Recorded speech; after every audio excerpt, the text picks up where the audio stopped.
حضرت لقمان علیہ السلام کا جب انتقال ہونے لگا تو انہوں نے اپنے صاحبزادے یعنی اپنے بیٹے سے فرمایا کہ دیکھو بیٹا، میں نے تمہیں زندگی میں بہت ساری نصیحتیں کی ہیں، لیکن میرا آخری وقت ہے تو یہ 6 نصیحتیں میں تمہیں کرنے جا رہا ہوں، اس کو دھیان سے سن لو اور میری ان 6 نصیحتوں پر ضرور عمل کرنا۔ وہ 6 نصیحتیں کون کون سی تھیں؟ حضرت لقمان علیہ السلام کا نام تو آپ لوگوں نے سنا ہوگا۔ تو حضرت لقمان علیہ السلام کی وہ 6 نصیحتیں ہر نوجوان کو آج کل کے ٹائم میں ضرور سننا چاہیے اور اس پر عمل بھی کرنا چاہیے۔ موٹیویشنل اسپیکر کو آج کل کے نوجوان سنتے ہیں، ہے نا، اور دنیا کے لیے اپنے آپ کو موٹیویٹ کرتے ہیں کہ صاحب مجھے BMW خریدنی ہے، کہ مجھے دنیا کے لیے یہ کرنا ہے۔ اصل موٹیویشن تو ایک ایمان والے کے لیے آخرت کے بارے میں موٹیویشن حاصل کرنا چاہیے ایک مسلمان کو۔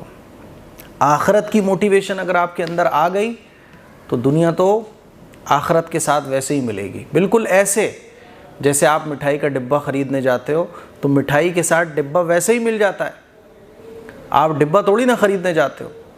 تو دنیا کی حقیقت بالکل ایسے ہی ہے۔ دنیا جو ہے ضرورت ہے انسان کی، مقصد نہیں ہے۔ مقصد ایک ایمان والے کے لیے آخرت ہے۔ ہماری پرابلم، ہمارے نوجوانوں کی پرابلم یہ ہے کہ ہم نے مقصد کو ضرورت بنا لیا اور ضرورت کو مقصد بنا لیا۔ خیر، یہ باتیں پھر آگے تھوڑی سی زیادہ ہو جائیں گی۔ تو وہ 6 نصیحتیں کون کون سی تھیں؟ پہلی نصیحت حضرت لقمان علیہ السلام نے فرمائی کہ دنیا میں اپنے آپ کو صرف اتنا مشغول رکھنا جتنی زندگی باقی ہے۔ اب سوچو آپ کہ آخرت کے مقابلے میں ہماری زندگی کتنی ہے، تو ہمیں زندگی میں اپنے آپ کو کتنا مشغول رکھنا چاہیے جتنی زندگی باقی ہے۔ اور زندگی کے بارے میں آپ کا کیا خیال ہے؟ میں آپ سے پوچھوں کہ آپ کی کتنی زندگی ہے؟ آدمی کو اگلے 1 گھنٹے کا پتہ نہیں ہے، اپنے اگلے 1 گھنٹے کا پتہ نہیں ہے۔ 1 گھنٹے کا تو چھوڑیے، اگلی سانس کا پتہ نہیں ہے کہ اگلی سانس نصیب بھی ہوگی کہ نہیں ہوگی۔ لیکن آپ دیکھیے تو دنیا میں ہم کتنے مشغول ہیں جتنا ہمیں آخرت کے لیے ہونا چاہیے تھا۔ تو پہلی نصیحت بہت قیمتی نصیحت ہے کہ دنیا میں اپنے آپ کو صرف اتنا مشغول رکھنا جتنی زندگی باقی ہے۔ دوسری نصیحت، اللہ تعالیٰ کی طرف سے جتنی تمہیں احتیاج ہے اتنی ہی اس کی عبادت کرنا۔ اب آپ سوچئے کہ ہم اللہ کے کتنے محتاج ہیں۔ تو ظاہر سی بات ہے انسان ہر چیز میں اللہ کا محتاج ہے، سانس لینے میں اللہ کا محتاج، دیکھنے میں اللہ کا محتاج، ہر چیز میں ہم اللہ کے محتاج ہیں، چھوٹی سے چھوٹی چیز میں اللہ کے محتاج ہیں۔ تو آپ سوچئے جب ہم اللہ کے اتنے محتاج ہیں تو ہمیں اللہ کی عبادت بھی کتنی کرنا چاہیے؟ کیا ہم اتنی عبادت کرتے ہیں؟ تو دوسری اہم نصیحت، ہم جتنے اللہ کے محتاج ہیں اتنی ہی ہمیں اللہ کی عبادت کرنا چاہیے۔ تیسری نصیحت، آخرت کے لیے اسی مقدار کے مواقع اختیار کرنا جتنی مقدار وہاں قیام کا ارادہ ہو۔ یعنی آخرت کے لیے ہمیں اتنی ہی کوشش کرنا چاہیے جتنا ہمیں وہاں رہنا ہے۔ اب آپ بتائیے آخرت میں کتنا رہنا ہے؟ جو آخرت کی زندگی ہے وہ ہمیشہ ہمیشہ کی ہے، کبھی ختم نہیں ہوگی۔ یہ زندگی تو ختم ہو جائے گی نا، کبھی نہ کبھی اس کا اینڈ ہے، قیامت آئے گی۔ لیکن آخرت کی جو زندگی ہے، جنت کی، جہنم کی، مرنے کے بعد کی جو زندگی ہے وہ ہمیشہ ہمیشہ رہنے والی ہے۔ تو تیسری نصیحت حضرت لقمان نے کیا فرمائی کہ آخرت کے لیے اتنا کرو جتنا تمہیں وہاں رہنا ہے۔ لیکن یہاں سب الٹا پلٹا ہو رہا ہے۔ ہم دنیا کے لیے کتنی سال پڑھتے ہیں، کتنا آگے کی پلاننگ کر کے چلتے ہیں دنیا کے لیے، حالانکہ دنیا کا ہمیں پتہ بھی نہیں ہے کہ کتنا ہم اس دنیا میں رہیں گے۔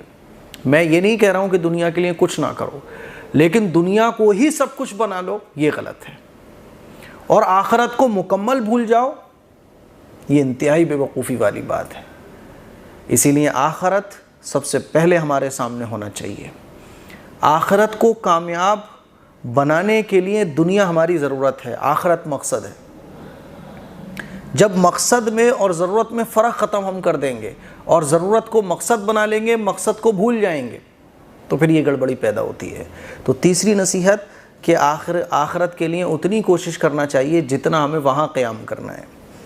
چوتھی نصیحت، جب تک تمہیں جہنم سے چھٹکارے کا یقین نہ ہو جائے ہر وقت کوشش میں لگے رہنا، ہر وقت جہنم سے چھٹکارے کے لیے کوشش کرنا، اللہ کی عبادت کرنا، حرام حلال میں فرق کرنا۔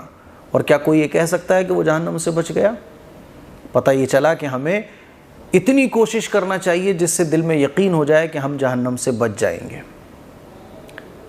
تو کیا یہ یقین کے ساتھ کوئی کہہ سکتا ہے؟ نہیں کہہ سکتا۔ اسی لیے ہر پل اللہ کی یاد دل میں رکھنا، اللہ کا خوف دل میں رکھنا۔ پانچویں نصیحت، گناہوں پر اتنی جرأت کرنا جتنا جہنم کی آگ میں جلنے کا حوصلہ اور ہمت ہو۔ کتنی قیمتی نصیحت فرمائی حضرت نے کہ گناہوں پر صرف اتنی جرأت کرنا جتنی آگ برداشت کر سکو۔ کبھی ماچس کی تیلی جلا کے یوں لگا کر دیکھو کیسے آدمی بلبلا جاتا ہے۔ ماچس کی تیلی کا اگر ہلکی سی بھی آگ لگ جائے تو آدمی تڑپ جاتا ہے، پھلک پڑ جاتا ہے ہاتھ پر۔ لیکن اس کے بعد گناہ کرنے پر اتنی جرأت کہ اگر سوچا جائے کہ ہم نے زندگی میں کتنے گناہ کیے ہیں تو جہنم میں جانے کے قابل ہم ہو چکے ہیں۔ اس لیے حضرت لقمان علیہ السلام نے فرمایا کہ گناہوں پر اتنی جرأت کرنا جتنا جہنم کی آگ میں جلنے کا حوصلہ اور ہمت ہو تمہارے اندر۔ تو ہمیں غور کرنا چاہیے، ہم تو ماچس کی تیلی کی ہلکی سی آگ نہیں برداشت کر سکتے، تو پھر ہمیں گناہ بھی اسی حساب سے کرنا چاہیے نا۔ چھٹی اور آخری نصیحت، جب کوئی گناہ کرنا چاہو تو ایسی جگہ تلاش کر لینا جہاں اللہ تعالیٰ اور اس کے فرشتے نہ دیکھ سکے۔ اب سوچئے ذرا کہ کوئی ایسی جگہ ہے؟ ایسی جگہ کوئی نہیں ہے، تو پھر ہم گناہ کیسے کر لیتے ہیں؟ ایک چھوٹا سا بچہ بھی اگر ہمارا دیکھ رہا ہو ہمیں گناہ کرتے ہوئے تو ہمارے ہاتھ رک جاتے ہیں، ہم کانپ جاتے ہیں، ہماری روح کانپ جاتی ہے، بے چینی ہمارے اندر پیدا ہو جاتی ہے، یار اس نے ہمیں گناہ کرتے ہوئے دیکھ لیا۔ ہماری غلط چیٹ اگر کوئی پڑھ لے تو کیسی ہمارے اندر بے چینی پیدا ہو جاتی ہے۔ اور پھر ہم سب کو بنانے والا رب العالمین ہمیں دیکھ رہا ہے، ہر وقت دیکھ رہا ہے، تو اس کا ہمیں خیال نہیں آتا۔ تو چھٹی نصیحت حضرت نے فرمائی، جب گناہ کرنے کا کوئی ارادہ ہو تو ایسی جگہ تلاش کر لینا جہاں اللہ تعالیٰ اور اس کے فرشتے تمہیں نہ دیکھ سکیں۔